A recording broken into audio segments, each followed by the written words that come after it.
ready? Got open man. DJ Moore. End zone. Touchdown. Touchdown Bears. I am Jeff Joniak. Blitz is on. Down he goes. Oscar. What was it like playing for Coach Ditka? I don't want to answer any questions like that. Pressure coming. He's in big trouble. Down he goes. Montez Sweat. And Now, Bears Etc. brought to you by Miller Lite with the voices of the Bears, Jeff Joniak and Tom Thayer. It's all starting to come together as head coach Ben Johnson continues to build his staff. Welcome into episode 130 of the Bears Etc. podcast with Super Bowl winning Bears guard Tom Thayer. I'm Jeff Joniak. Bears Etc. is brought to you by Miller Lite. Good to be with you. The introduction of the coordinators, the next step in the process of building this roster. We're going to hear from Dennis Allen. I sat down with him for an extended interview. We'll talk about that. But Dennis Allen, Declan Doyle, and the return of Richard Hightower. What are your impressions out of the gate? I'm glad. I think these guys are going to have an opportunity to really rely upon Richard Hightower because he knows every one of these players. He's seen them in action. He sees their daily work ethic and work effort. And so I think when you're trying to become familiar as quickly as possible with certain guys in different positions, he's going to be a good guy to really pick his brain about. So I think that's beneficial to the staff. And look, I like both the choices of the coordinators because Dennis Allen has done it before. He's been around the NFL for plenty of time. You're not going to have to explain anything to him, any details of coaching, the responsibilities of a coordinator to a head coach. He kind of is familiar with all of it. And then when you think of a guy like Declan Doyle, to me, Jeff, I'm a big fan of tight end coaches becoming offensive coordinators because they're involved in every single aspect of football, from 3-point stances to movement in the backfield to understanding how each of the tree route works together from receivers to tight ends. They understand coverages. They understand point of attack, and they're super familiar with every single aspect of offensive football, down to the fundamentals and down to the details. So I was super encouraged when I saw him coming aboard. One of the things that I appreciate out of all these guys, they're already speaking the same language as Ben Johnson. There is a complete effort to talk about communication, continuity, aggressiveness, violence, violent play, an attitude football team, one that represents Chicago in a very certain way. And they all are talking that way. You don't have to, pull it out of them.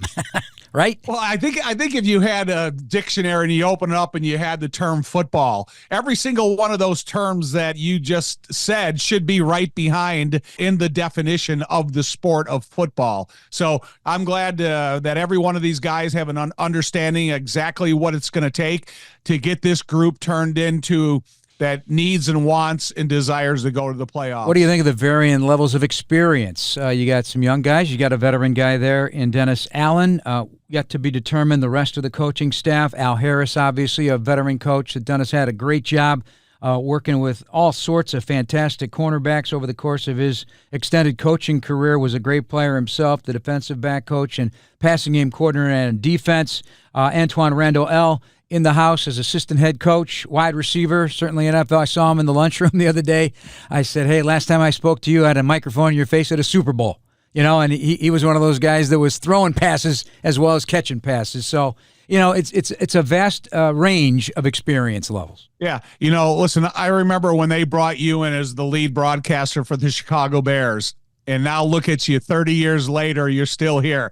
But all those other guys, for everything they've invested in the sport of football, if you have a playing background and everything you had to do in order to get where you got in terms of your NFL career, but every one of these other coaches that maybe haven't played football at an NFL level, look at their investment in time, in space, in experience to get to the point where they even get considered to be interviewed for a job. And I think that's what I admire most about these guys. I think we talked a little bit about it on the last podcast of the investment in inconveniences that these special team these assistant coaches go through in their lifetime. And then finally to earn that opportunity, man. You're finally earning that opportunity to become the lead voice of the Chicago Bears. You're becoming the opportunity that you've earned the opportunity to get that interview to be a coordinator, a position coach, all that time and effort you spent. What a reward that's got to be for these guys in that life of football. And Tom, you know better than anybody, your whole lifetime being a Bear, as a fan from afar, a Notre Damer, a Bears fan from afar, drafted by the Bears, go to the USFL, always had the Bears in your back mind. Then you become a Bear. You have a 9-year career here as a player, and now you're a broadcaster for 29 years. There's something different about the place. There's no other way to put it. And I ask these guys more often than not, especially coaches, you walk into the parking lot and you see George Halas statue. You can't help but get excited about it and the history, because not every situation is like this in terms of the history. Some people think that's overrated, doesn't pertain to today. I disagree. I disagree very much because, again, when you do it right here, you're honored and loved forever. And there's something special about being a Chicago Bear. Just the name alone, Chicago Bear. In the PNC Center, they have a couple of lockers for player jerseys. You've got Dick Butkus, you've got Gale Sayers, you got Walter Payton, you got George Halas. Their jerseys are hanging in lockers. That's the backdrop. That's all I need to say right then and there. You know, to me, the George Halas statue is a cherry on top, because when you're a coach and you get a job with the Chicago Bears and you're pulling in 1920 football drive for the first time in your life, and you get the visualization of Halas Hall, the campus, the Walter Payton indoor facility, what this building and what this facility has to offer you. But then you look Jeff, I've been in that building, 1,000 times in my life. Every single time I see the statue of George Halas, it inspires me. And I'm not exaggerating about that, because I've always loved that statue since they put it out there. But every time I see it, it kind of reminds me of the NFL, about the foundation of the NFL, about the founding fathers of the NFL. And then when you talk to Dennis Allen, he talks about you walk in that building and you look to the right and you see that long list of Hall of Famers for the Chicago Bears. So now you get inspired by the George Halas statue. You walk in the front door, then all of a sudden you see the list and the line of Hall of Famers that have forged their way through this organization. It's a lot of inspiration, but again, I think it all starts at 1920 Football Drive when you turn the corner and pull in and you look at that. It's kind of doesn't do its just to call it a facility, because now it's become a campus. And the cherry on top, of course, and the draw, the magnet, is the Super Bowl trophy that you help win sitting in the lobby. For savings and service, get more with Geico. The aforementioned Dennis Allen, a sit-down with the Bears defensive coordinator, as Tom referred to. Let's dig in. Well, Dennis, great to meet you. Welcome to Chicago. How's it feel right now? It's great, man. It's awesome. I'm just glad to be back in a football office and getting to work. It's been a lot of fun. You know, that's funny you say that, because it's like an internal clock, right? You get through the season, everybody says, oh, you must be exhausted. It's so much work. You need time off. That's not how it works. And you want it like this, correct? Yeah, and look, I think especially when you're in a situation like this and you're coming into a new situation, a new coach, there's going to be a lot of new pieces. We got a lot of work to do. But I'm excited about the opportunity. I'm excited about having an opportunity to be here. Chicago Bears, storied franchise, founding fathers of, pro football in the NFL. I mean, I'm just excited about being a part of this and looking forward to working with this organization, this team, these players. Yeah, I hate to bring it up every time, but it's right there in your face when you walk in the building, the statue that leans into this sport of George Halas out there as a coach, knowing that's the Papa Bear and the original. Does that resonate with you in any way? Because this was your life's work. This is your life's work. Absolutely, man. I mean, that's who everybody has tried to emulate. You know what I mean? And so when you walk in here and you see the statue, and then you look to your right and you see all the Hall of Fame players that have played for the Chicago Bears, you get kind of goosebumps just thinking about being a part of the organization. All right. You've enjoyed a lot of success as a defensive coordinator. I know pressure breaks pipes. Would that be the beginning of the discussion on a Dennis Allen type of defense? I mean, I think the beginning of it is culture. The beginning of it is not about what we play; it's about how we play.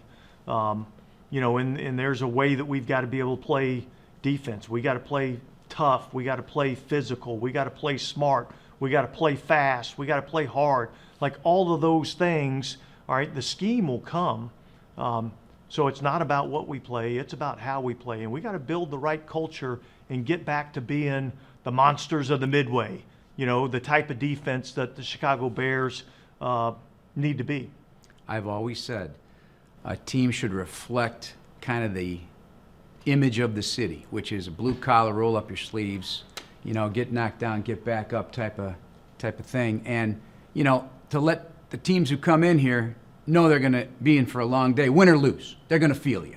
Would you say that's something that you would like to see? Oh, yeah, absolutely. I think, look, this is a blue collar city, and I think we need to be a blue collar team. Let's roll up our sleeves, let's go to work, and we're going to make everything hard for our opponents. And we're not going to win every game, all right, but they're going to know that they played the Chicago Bears. Being a head coach for the years that you have, a couple of opportunities, you have a broad perspective then on leadership. What does that look like from your perspective? Well, I think first and foremost, you got to be the guy that's out front, and you got to be willing to give the praise when things are going well. You got to be willing to accept the criticism when things aren't going well, and you've got to set the tone for your area of expertise. I'm in charge of the defense. My job is to set the tone for the defense. My job is to set the culture. My job is to make my assistant coach's job easier by making sure we have a great teaching and learning environment for our players to succeed. All right, let's get into Ben. You faced the Lions in 23. Ben Johnson's Lions got you by a few in NOLA there. How would you describe him and your introduction to him and what you know about him and how this all came about? Yeah, well, look, I think he reached out to me at one point, late in the season when it was obvious that, he was going to be a candidate for, a head coaching job, and asked me if I would have an interest in coming with him as the defensive coordinator. And there was a couple of jobs that I was interested in, Chicago being one of the ones at the top of the list. And so then when he got the job, we went through the process of, going through the interviews, and I just think it was a good fit for both of us. I think he was looking for somebody that had experience on the defensive side. I think both of us, from a philosophical standpoint, are always attacking and always aggressive. And we make everything hard on the opponent. I just know when we were preparing for him, there was never a down off. It was every play you had to be ready to roll. And that's the same way that we want to be defensively. We want to challenge everything that the offense does, not allow any give-me plays, and make them have to earn everything that they get. So, being a first-time coach, I always say the last thing you do is coach sometimes. There's so many responsibilities. What advice would you give to him, or what perspective can you give to him as a first-time head coach? Yeah, I think the biggest thing is be you and believe in the things that you believe in, and filter that down through the organization and through your coaches and your team. I think the best thing that coaches can do is communicate what's expected, what the standard's going to be, and then hold everybody accountable to that standard. And look, when you're the position coach, it's your position. When you're the coordinator, it's your side of the ball. When you're the head coach, it's the whole organization, really, at the end of the day. He's the face of the Chicago Bears. All of our job, all right, is to help him in any way we can for him to be able to be successful. All right, let's look at your impression of the defensive unit from what you've seen, what you know. Yeah, I'm excited about it. I think there's some good pieces to the team. There's obviously some things that we've got to, work to improve on. But I think there's some talent on the team, and I think I see a vision for, how this thing can shape up with the players that we have. Certainly, there's going to be some additions that we'll make, but Ryan Poles and his staff have put some items in the cupboard. We're not coming to a bare cupboard. We're coming to a group that's got some pieces in place, and there's probably a few things that we can add, and hopefully, our scheme, our culture, and the things that we want to do will help this defense rise to another level. We are in scouting season, and what types of people do you want to see on this defense when you go and help out in that process? Yeah, smart, tough, and competitive. I think if you have those three characteristics, I feel like us as a staff, that's our job to develop you as a player. But we need smart players that understand how to play the game. We need both physically and mentally tough players, and we need guys that are going to go out and compete on every single down. This is a town known for defense. Is this up your alley then, to be in a place like this where so many years and so many Hall of Famers have been on that side of the ball? Yeah, absolutely. I mean, I think that's what's exciting, that challenge of trying to live up to that tradition of, like I said before, the monsters of the Midway, like Chicago Bears defense. This has always been a defensive team, and I'm excited about trying to, build this thing back up. It's interesting because, like you said, monsters of the Midway, it's about Dick Butkus screaming on NFL films right through the screen, right? But speed kills too. So how important, no matter what style of defense you play, with today's game, you need speed? Well, yeah, I think the way that offenses are built now, they make you defend all 53 and a third wide and all 100 yards long. They spread the field out, and so our ability to play in space is going to be important, and obviously speed is a big factor in that. All right, well, have great success. Enjoy you being here. We followed your career, and welcome to the Chicago Bears. Good luck with everything. Appreciate it. I'm excited about it. All right, so tough, physical, attacking, aggressive style. Interesting, and we've said it, everybody brings up the secondary. That's one of the first things they do. He did in his Zoom call with the media, brought up Kyler Gordon by name. Yep. And that secondary is seemingly a point of emphasis until further notice, until the rest of the defense fills out. We love the linebacking core. We have pieces on the defensive line that we embrace, in Montez Sweat and some others, hoping for Javon Dexter emerging huge in his next season, and see what's next. But, there's a lot to work with right out of the gate, and the type of defense and the style that they play currently. They're going to continue to play under this defensive coordinator, it appears. Yeah, but, every one of these guys, there's a lot of pressure to impress, because you're not only look to impress the head coach, you're also looking to impress a new defensive coordinator that has plenty of responsibility and the understanding of what it takes to be successful in the NFL. So whether you're the first-level defensive line, second-level linebackers, or the third-level defensive backs, every one of those guys are going to be out there trying to impress on a daily basis. Are you prepared in meetings, and does that transfer to the field? And I think every single day that is going to be part of the evaluation. This isn't going to be something where, well, I've earned a reputation with this coach. He kind of knows what I can do on game day. No, it's about what do I do every single day to show this coach that I'm ready to do what it takes on game day. And then you're talking about a lot of position coaches that are players. They have that playing experience in their background.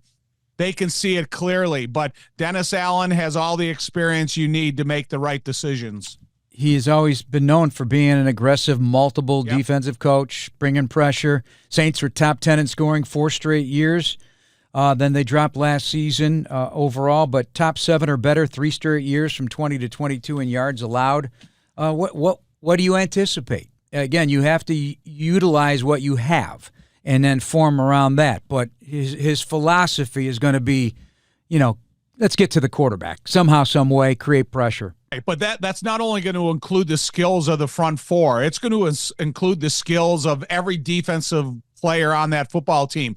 Whether it's a well-devised blitz against a vulnerable, part of the offense that you see, is it having the right pieces in place to make sure that you can attack with 4 guys, but if you want to bring 5 or 6, you have the ability to do that.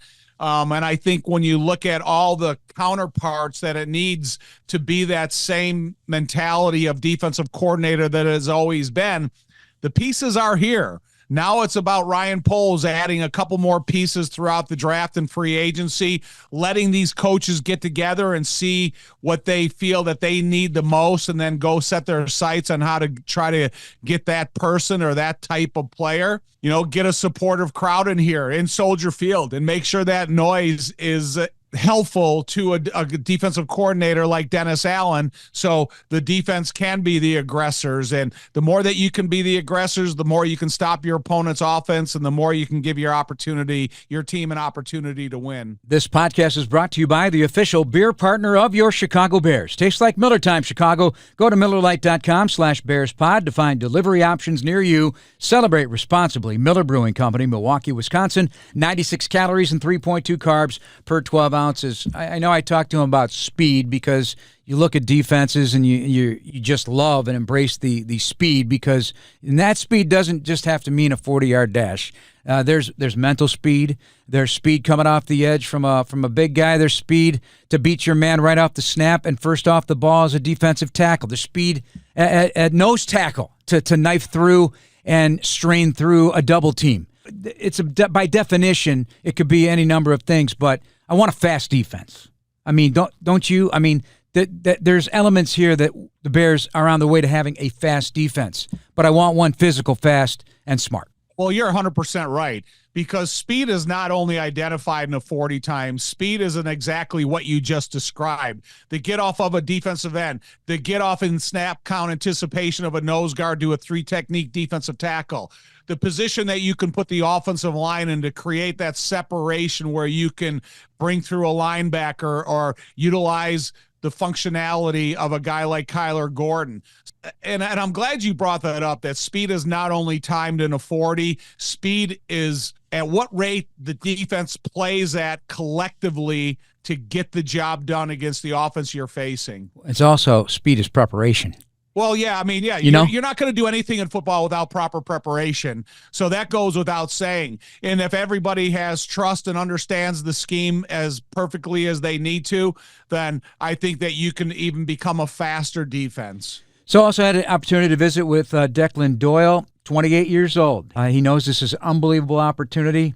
Funny thing is, he apparently interviewed for a job with the Lions with Ben Johnson, and he didn't get it. And so he thought he did.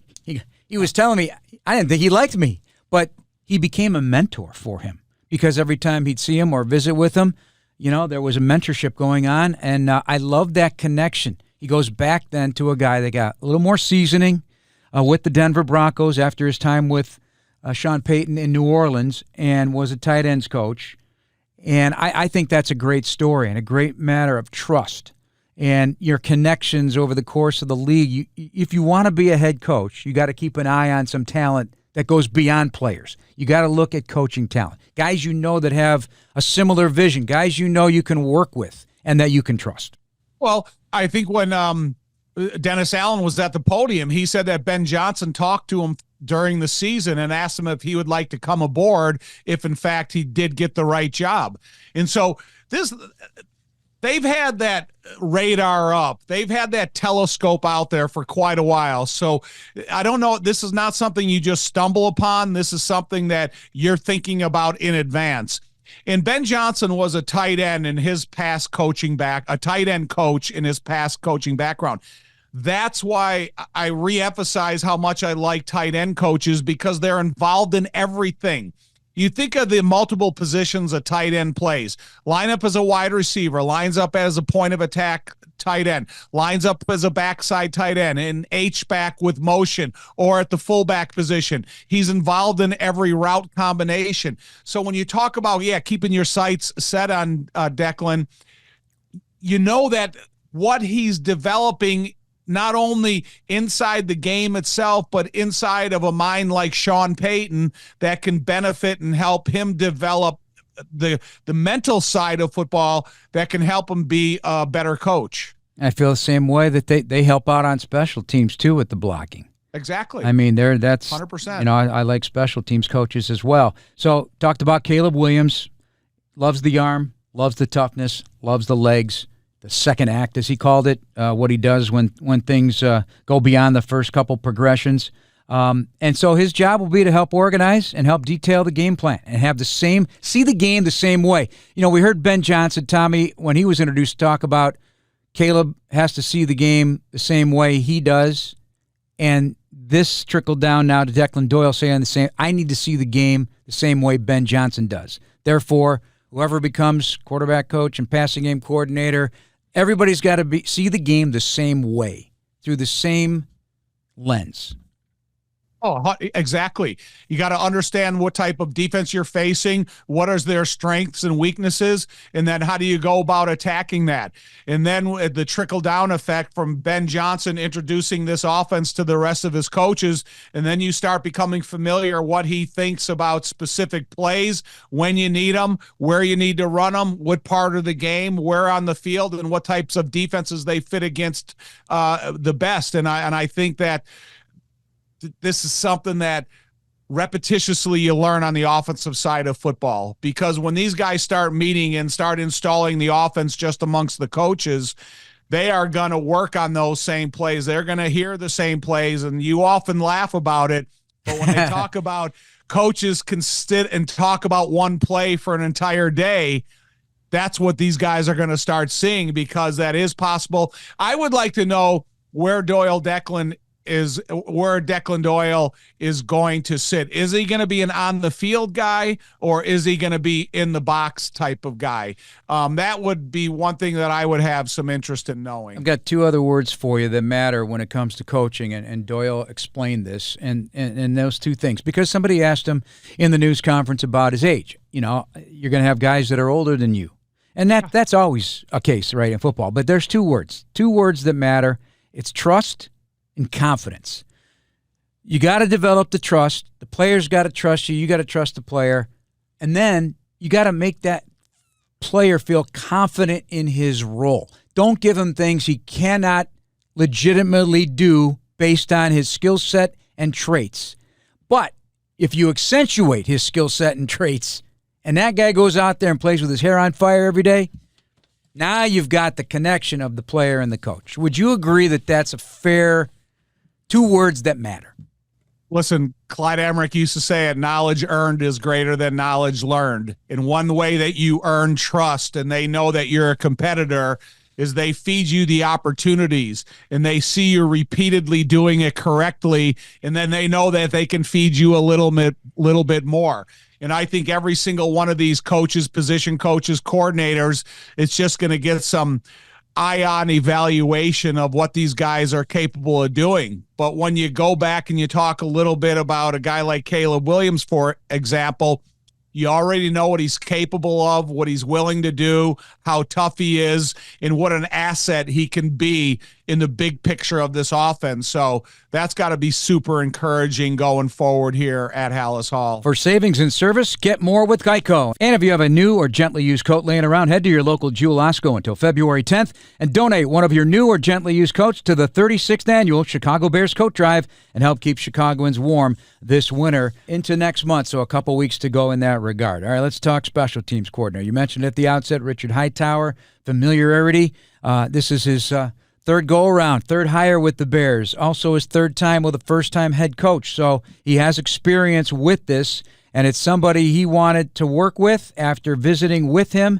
And so he is bouncing off the walls. Tommy, he could not be more excited. And one of the cool things he was explaining to me was a lot of his players on that unit, which that's a very unique unit. Those guys are fighting for snaps. They're fighting for playing time. They're fighting to emerge, to get into a regular rotation on the offense or defensive side of the ball, typically at wide receiver, running back, or in the case of a guy like Daniel Hardy, to get snaps in the defensive line rotation. Josh Blackwell had a big year, one of the best special teams players that we've seen in several years. And, of course, you got the operation of the kicker, the punter, and the long snapper. But he feels very comfortable here because the players have made him feel that way. So there's a connection there, and it's working. There's some very good vision that they share and a trust that I just spoke of.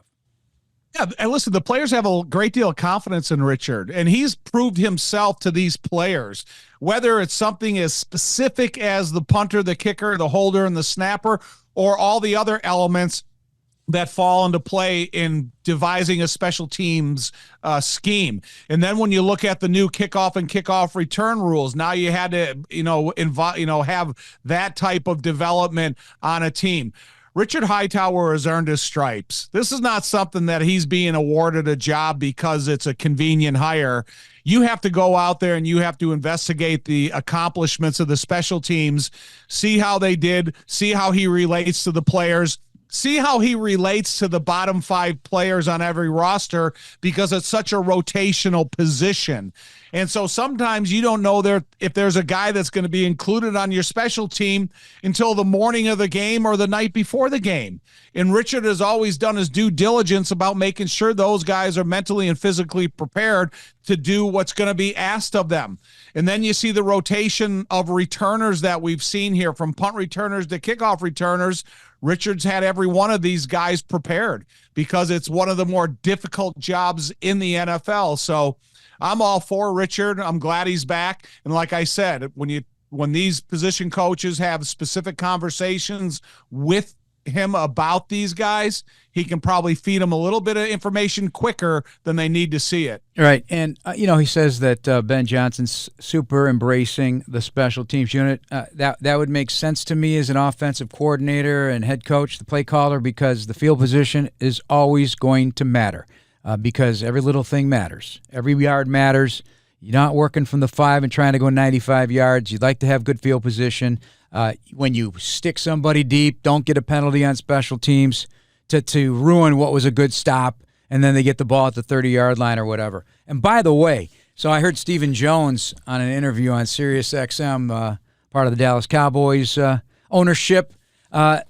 He's on the committee about this kickoff rule. So they're talking about the penalty of a touchback now being the 35-yard line to also maybe increase even more returns. So the health is what matters. Health was better, even in the punt game, apparently, as they review this. But that's under strong consideration, Tom. I know how you feel. You're giving me the look.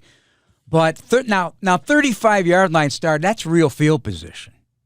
That's real field position right there. That just increases scoring. Right, that's the point, too, I think. I understand that. But golly, go get someone who's returned a kickoff in their life. Go someone that's been on kickoff return. I don't care that he has the cachet of ownership. It's about the. Well, he's just one guy. I'm just saying. I know, but it's about the experiences of doing it.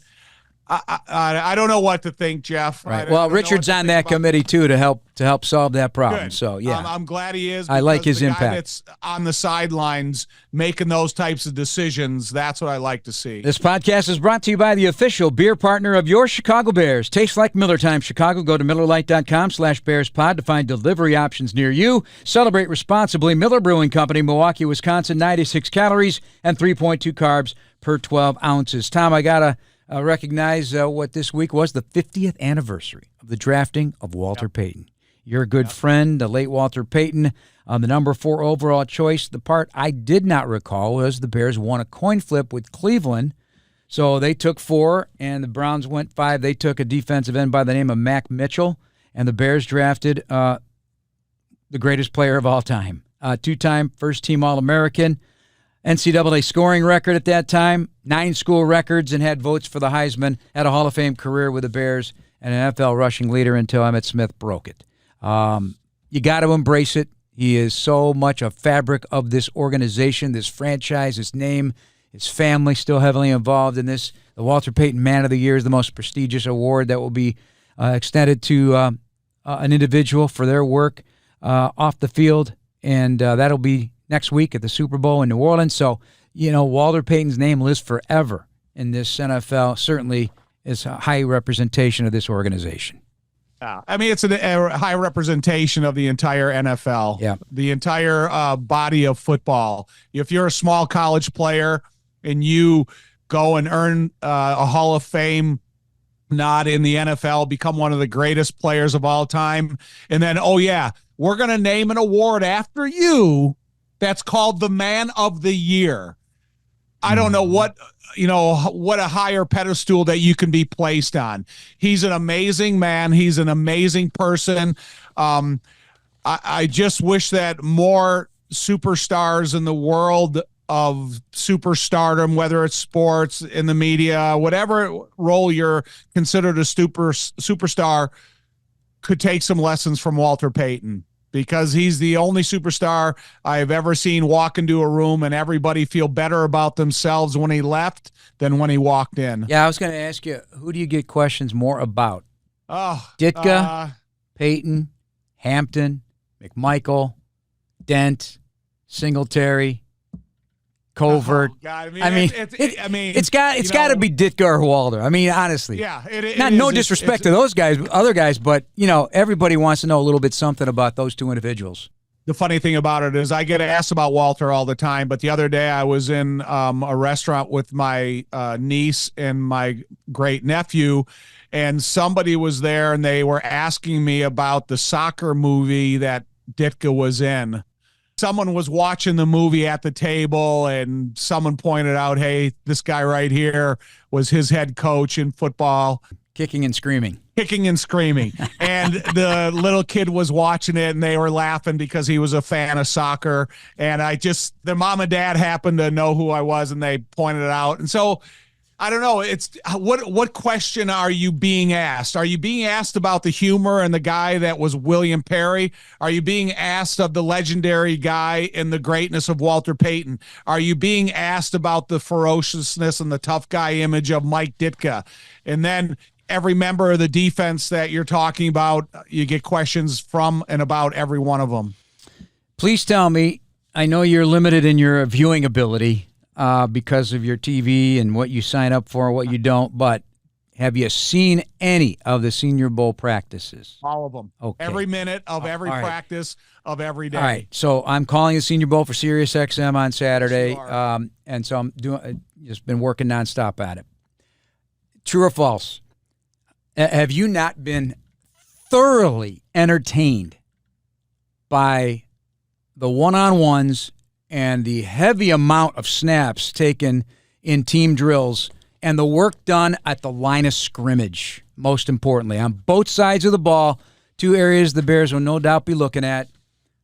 Please tell me, I have not called you this week about it because I didn't want to aggravate you if you hadn't watched it. Please tell me that this is what I'm seeing is what.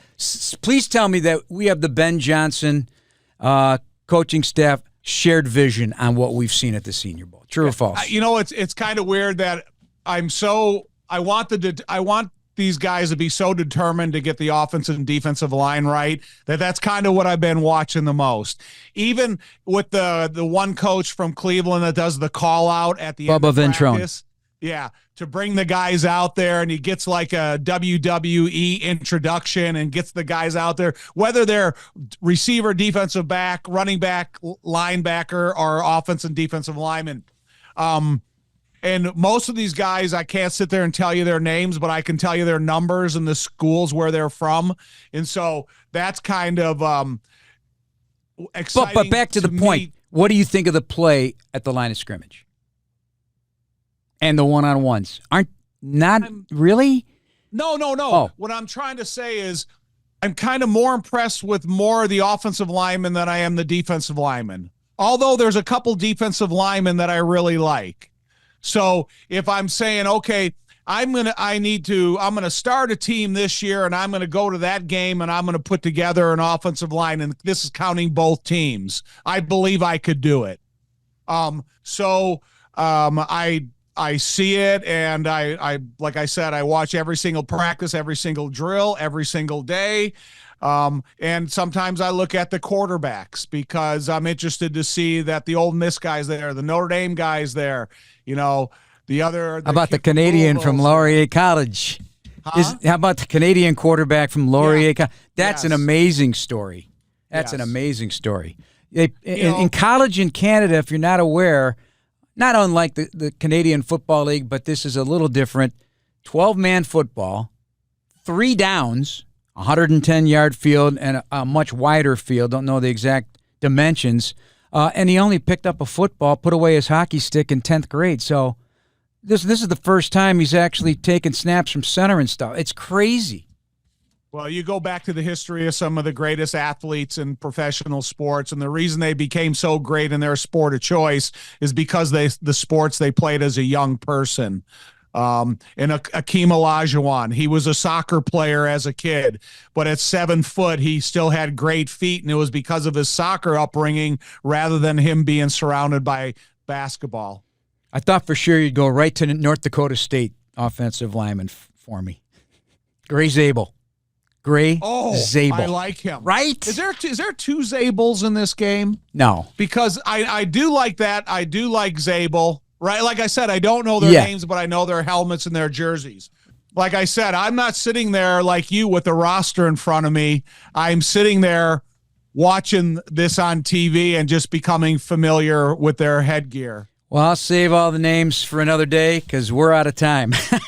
Well, you know the funny thing about it? So I sent you a picture this week of me at the Hula Bowl. Unbelievable. I didn't recognize you.